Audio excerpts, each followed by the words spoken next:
Səhər saatlarında qızıl yenidən sürətlə aşağı doğru istiqamətə davam etdirir. Bir neçə gündür tendensiya aşağıdır. Yəni sual olunur ki, qızıl artıq enəcəkmi, enməyəcək sualına gəldidə isə biz birazdan bu haqda söhbət edərik az sonra. Yəni ətraflı rolikə YouTube kanalına baxa bilərsiniz. Qızılda səhər saatlarında gaplə açıldı və bir çox platformalarda, yəni brokerlərdə fərqli qiymətlərdir. Birində 30 dolar aşağıda gaplə açıldı, birində 40 dolar gaplə açıldı, digərində isə 53 dolar gaplə açıldı. Bəzilərində hətta gaplə açılandan sonra yuxarı doğru istiqamətlə də davam etdirdi.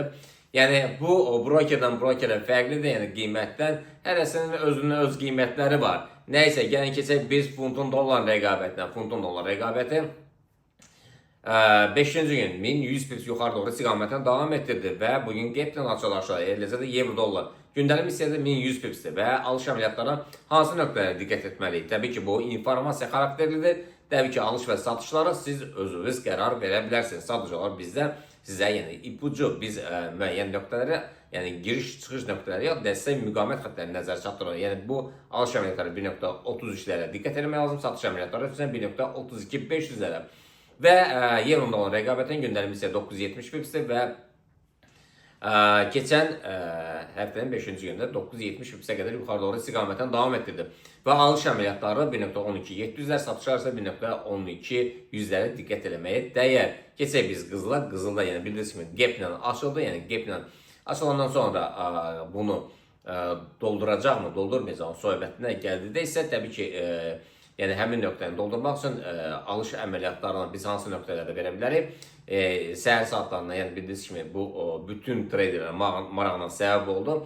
Yəni 1.30 çox üzrəm, o qədər biz valyutalarda 1. demişik. 3190'lar çox güclü bir dəstək xəttidir. Yəni bundan aşağıdakı formalaşsa sürətlə təbii ki, aşağı doğru istiqamət davam edir. Bir çox treyderlərdə sual verirlər ki, artıq qızılın enişi gəldimi, gəlmədimi sualına gəldisə bu sualları tez-tez verirlər. Qızılın enişi, yəni qızıl həftəlik zaman intervalında 2 qat təpə yaratmaq istəyir və güclü bir dəstək xətti var. Yəni 3190'lar bunu qırarsa, təbii ki, sürətlə aşağı doğru istiqamətdən davam edir. Özü kəskin enəcək əgər bunu qırsa.